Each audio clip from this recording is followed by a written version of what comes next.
सभी विद्यार्थियों का पुनः एक बार आपके अपने इस YouTube चैनल पर बहुत बहुत स्वागत है।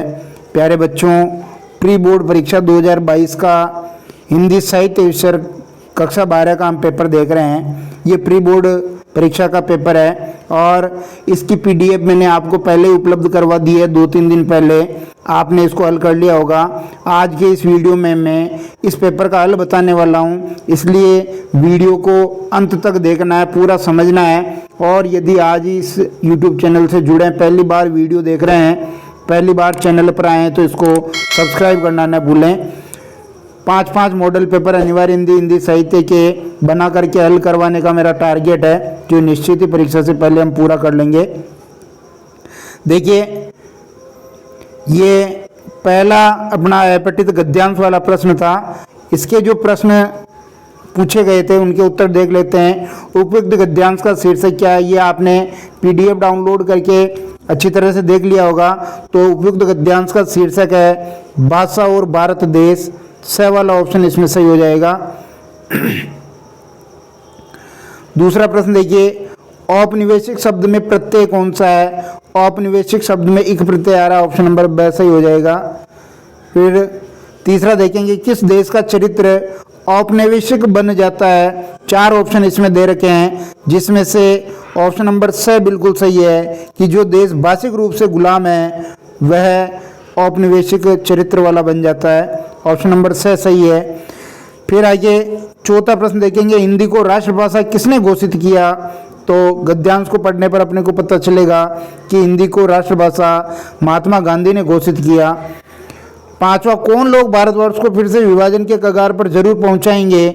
4 ऑप्शन इसमें दे रखे हैं, जिसमें से हिंदी को राष्ट्रभाषा मानने में आपत्ति करने वाले जो लोग हैं वो इसको विभाजन के कगार पर पहुंचाएंगे। ऑप्शन नंबर ब बिल्कुल सही है। और अंतिम प्रश्न छठा इस गद्यांश का देख लेते हैं। पूरे विश्व में कैसा राष्ट्र नहीं है। चारों ऑप्शन अगर हम पढ़ेंगे, गद्यांश को भी देखेंगे, तो गद्यांश में ये आया है कि जहाँ विदेशी भाषा को शासन की भाषा बताया गया हो, ऐसा देश पूरे विश्व में नहीं है। ऑप्शन नंबर ख वाला इसका सही हो जाएगा। फिर ये देखिए, अपठित काव्यांश ये पूछा गया था। अपठित काव्यांश को भी आपने ध्यान से पढ़ा होगा और इसको समझने की कोशिश की होगी। प्रश्न संख्या 7 से लगा करके 12 रोमन संख्या में जो होंगे वो इस पद्यांश काव्यांश के होंगे। दुनिया में कैसे लोग इतिहास बनाते हैं, तो इसके 4 ऑप्शन हैं और 4 ऑप्शन से अगर हम तुलना करेंगे तो ऑप्शन नंबर द बिल्कुल सही है कि जो समय के सामने झुकते नहीं हैं बल्कि संघर्ष करते हैं, वे लोग इतिहास बनाते हैं। और काव्यांश में किस इतिहास पुरुष की अमर कहानी का उल्लेख किया गया है, तो ये काव्यांश सुभाष चंद्र बोस के बारे में, इसलिए ऑप्शन नंबर स सही हो जाएगा। फिर आगे देखेंगे कि 9वां प्रश्न, केहरी का आशय क्या है। केहरी हम सिंह को कहते हैं, ब वाला ऑप्शन सही हो जाएगा। काया जरूर बांधी जाती है, इरादे बांधे नहीं जाते, इरादे हैं। ऐसी पंक्ति काव्यांश में आई थी कि क्या आई थी, वापस देखिए, बांधे जाते इंसान कभी तूफान न बांधे जाते हैं, काया जरूर बांधी जाती, बांधे न इरादे जाते हैं। इसका मतलब क्या है, इसका आशय अपने को निकालना है। तो इसका आशय है शरीर को बंदी बनाया जा सकता है लेकिन इरादों को नहीं। ऑप्शन नंबर ब इसका सही हो जाएगा, ये वाला बिल्कुल सही हो जाएगा। फिर देखिए, समय को बलवान क्यों कहा गया है। समय को बलवान क्यों कहा गया है, क्योंकि समय के आगे सब झुक जाते हैं, चाहे कोई भी हो। तो ब वाला इसमें ऑप्शन सही है। और अंतिम प्रश्न है कि काया का समानार्थी क्या है। काया का समानार्थी देह है। अब ध्यान दीजिए, यहाँ पर क्यों बीता समय वापस नहीं आता है, क्योंकि बीता समय वापस नहीं आता तो ये बलवान नहीं है बल्कि कीमती है। कीमती होता है, समय की कीमत इसलिए है कि क्योंकि वो बीता समय वापस नहीं आता और झुक जाते हैं, ये बलवान की निशानी है। कोई ताकतवर आदमी होता तो उसके सामने झुकते हैं कि नहीं झुकते हैं। तो ये 12 ऑब्जेक्टिव टाइप प्रश्न थे, इनको हल करने थे और इनका उत्तर अपने को लिखना था, मिला लिया होगा। रिक्त स्थान देखते हैं। दूसरा प्रश्न देखिए, दिए गए रिक्त स्थानों की पूर्ति कीजिए। सुकुमार वर्ण एवं पंचम वर्ण युक्त कोमलकांत रचना जिस पदावली की होती है उसे क्या कहते हैं? उसे माधुर्य गुण वाली रचना कहते हैं। तो पहले में माधुर्य गुण आ जाएगा। लोक व्यवहार में अप्रयुक्त शास्त्रीय शब्दों का प्रयोग होने पर कौन सा दोष होता है? अप्रतितत्व दोष होता है। लिखना इसको सही है, गलती कर देते हैं।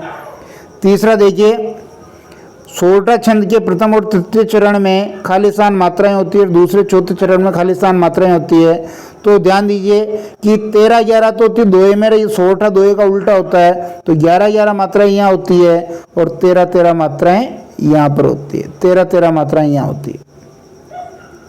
फिर आगे देखेंगे, सवैया छंद में वर्ण होते हैं। कितने वर्ण होते हैं? 22 से 26 वर्ण होते हैं। अनुप्रास अलंकार का संबंध वर्णों की समानता से, क्योंकि वर्णों की समानता देखी जाती है। और छठा रिक्तान काव्य में जहाँ उपमेय में उपमान का अभेद आरोप कर दिया जाए, क्या कर दिया जाए? आरोप कर दिया जाए, तो वहाँ रूपक अलंकार होता है। इस प्रकार ये 6 रिक्त स्थान व्याकरण के थे।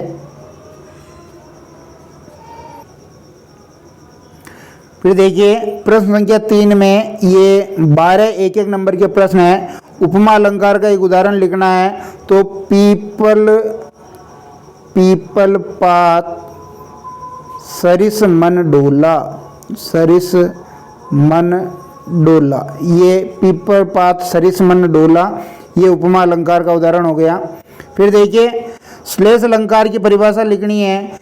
काव्य में जहाँ शब्द एक होता है और इस एक शब्द के अनेक अर्थ होते हैं, तो वहाँ पर श्लेष अलंकार होता है। खबरें कितनी तरह की होती है? तीसरा प्रश्न है। खबरें बहुत सारी तरह की होती है। राजनीतिक खबरें होती है, सामाजिक खबरें होती है, आर्थिक खबरें होती है, खेल की खबरें होती है, मनोरंजन की खबरें होती है, ये सब इसमें आ जाएगा। फिर आगे देखिए, आजकल पत्रकारिता में किसकी मांग की जा रही है? Master of one, master of one, अर्थात किसी एक विषय में पारंगत, उसकी मांग की जा रही है। फिर आगे देखिए, सूचनाओं के स्रोत कौन कौन से हैं? सूचनाओं के स्रोत में बोल देता हूँ, आप देख लीजिए। मंत्रालय के सूत्र हैं, प्रेस कॉन्फ्रेंस और विज्ञप्तियाँ हैं, साक्षात्कार है, सर्वे व जांच समितियों की रिपोर्ट है, संबंधित क्षेत्र से जुड़े व्यक्ति हैं, संस्थाएं हैं, ये सब इसी के अंतर्गत आ जाएंगे जहाँ से सूचना मिलती है।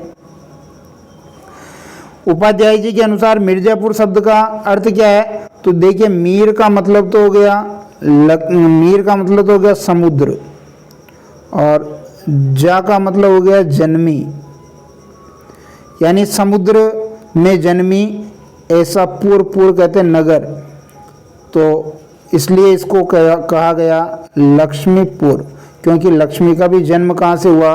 समुद्र से। तो लक्ष्मीपुर इसका सही उत्तर हो जाएगा। समुद्र से कौन जन्मी? लक्ष्मी। फिर आगे देखिए, ब्रजमोहन व्यास ने संग्रहालय का सुयोग्य अभिभावक किसे नियुक्त किया था? डॉक्टर सतीश चंद्र काला। किसको नियुक्त किया था? सतीश चंद्र काला को नियुक्त किया था। अगला प्रश्न है कि सत्य कविता में सत्य का प्रतीक किसे कहा है? सत्य का प्रतीक विदुर को, और सत्य का अन्वेषक कहा किसको? युधिष्ठिर को। सत्य का अन्वेषक किसको कहा? युधिष्ठिर को। अगला प्रश्न देखेंगे, गीत गाने दो मुझे कविता के कवि का क्या नाम है? सूर्यकांत त्रिपाठी निराला। सूर्यकांत त्रिपाठी निराला। कविता की अनजान दुनिया का सबसे पहला उपकरण क्या? शब्द। क्या उपकरण है? शब्द। भरत के नाट्यशास्त्र के अनुसार नाटक के हर एक अंक की अवधि कम से कम कितने मिनट की होनी चाहिए? 48 मिनट की, 48 मिनट की। और कहानी को रोचक बनाए रखने में किसकी भूमिका होती है? द्वंद्व की। किसकी भूमिका होती है? द्वंद्व की। ये एक एक नंबर के प्रश्न थे। खंड ब हम देख लेते हैं। इस पूरे पेपर को मैं बोर्ड की कॉपी में कैसे हल किया जाता है वो भी मैं करवा करके बता दूंगा। फिलहाल हम इसका मोटा मोटा उत्तर देख लेते हैं। उल्टा पिरामिड शैली के कितने भाग हैं? 3 भाग हैं। मुखड़ा, बॉडी और समापन, ये 3 भाग हैं। अच्छे लेखन के लिए ध्यान रखने योग्य बातें कौन सी है? समय सीमा का ध्यान रखना चाहिए, समय सीमा का ध्यान, शब्द सीमा का ध्यान, अशुद्धियाँ नहीं करनी, व्याकरण की हो, चाहे फिर वो आपके भाषा की हो, वर्तनी की हो, कोई किसी भी प्रकार की अशुद्धि नहीं करनी है। और एक तारतम्यता का ध्यान अपने को रखना पड़ता है, तारतम्यता होनी चाहिए, जो भी आप लिख रहे हैं तारतम्य होना चाहिए उसमें। फिर आगे देखिए, 4 हाथ लघु कथा के माध्यम से लेखक ने किसका पर्दाफाश किया है? जो मिल मालिक है, मिल मालिक, उनके द्वारा जो मजदूरों का जो शोषण किया जा रहा है, उस शोषण करने वाली व्यवस्था का पर्दाफाश किया है। इसके आगे देखिए, गंगा पुत्र की आजीविका किससे चलती थी? तो गंगा नदी में जो चढ़ावा का पैसा दोने में रख करके तैराया जाता था, उसको वो ला करके अपनी आजीविका चलाता था। ये दीप अकेला कविता की मूल संवेदना, बिल्कुल दीप किसे कहा है? मनुष्य को। और पंक्ति किसे कहा है? समाज को। तो जैसे दीपक को समाज के साथ मिला देना चाहिए, पंक्ति के साथ मिला देना चाहिए, वैसे ही मनुष्य को भी समाज में मिला देना चाहिए, ताकि समाज मजबूत होगा, राष्ट्र मजबूत होगा। उसके बाद देखिए, केशवदास ने पंचवटी की तुलना किससे की है? शिव से। क्यों की है? जैसे शिव जी मुक्ति प्रदान करते हैं, सारे कष्ट दूर कर लेते हैं, पाप दूर हो जाते हैं, वैसा ही गुण पंचवटी का बताया है। जयशंकर प्रसाद निराला का साहित्यिक परिचय आप लिख देंगे। रामचंद्र शुक्ल रेणु की रचनाएं भी आप लिख देंगे। घर लौटते समय रूप सिंह को एक अजीब किस्म की लाज, अपनत्व और झिझक क्यों हो रही थी? क्योंकि 11 वर्ष बाद वो लौट रहा था। इस दौरान उसने कोई भी पत्र व्यवहार नहीं किया था, चिट्ठी पत्री अपने घर वालों को नहीं लिखी थी, और उसकी गांव की जो सड़कें अभी भी कच्ची थी, उसका दोस्त उसके साथ था, तो ये सब कारण थे।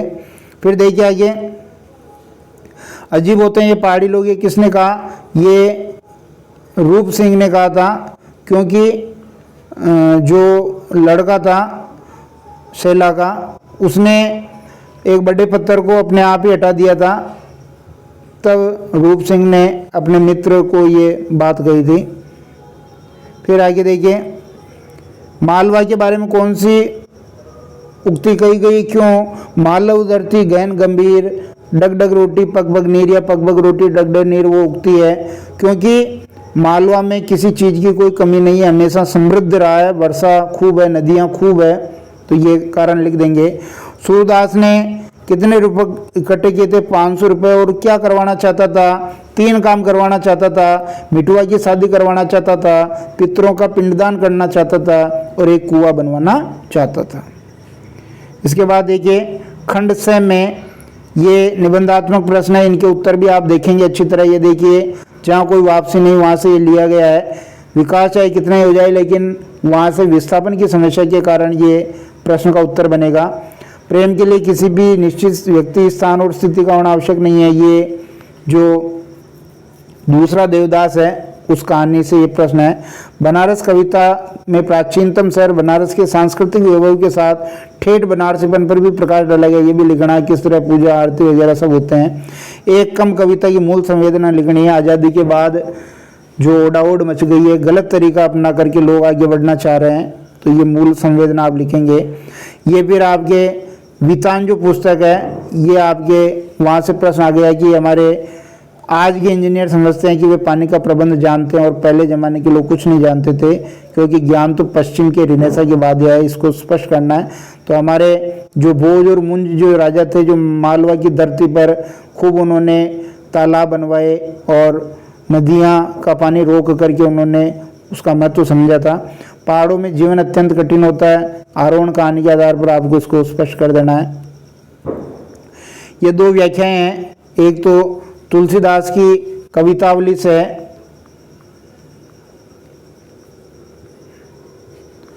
तुलसीदास की रचना है ये, तो वहाँ से ये लिख देंगे। गीतावली होगा शायद, कवितावली नहीं है ये। और जो राम की माँ है, वो किस प्रकार राम के लिए संदेश भेजती है, पति की आद की घोड़े भी दयनीय स्थिति में है। ये अरुण, ये मधुमेह देश हमारा,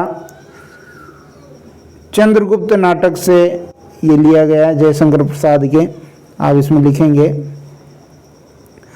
फिर 20वां आपके गद्य की व्याख्या का है हरगोबिंद, ये आपके संवदिया कहानी से फणीश्वर नाथ रेणु की। धर्म के रहस्य जानने की इच्छा प्रत्येक मनुष्य न करे, ये आपके सुमिरन के मन के जो उसने कहा था कहानी लिखी, उसके लेखक का ये पाठ है चंद्रधर शर्मा कुल्लेरी। और ये निबंध है, इनमें से आपको एक टॉपिक के ऊपर निबंध लिखना था। निश्चित रूप से ये वीडियो आपको पसंद आया होगा। इस पेपर को मैं बोर्ड की कॉपी में भी हल करवा करके बहुत जल्द उपलब्ध करवा दूंगा।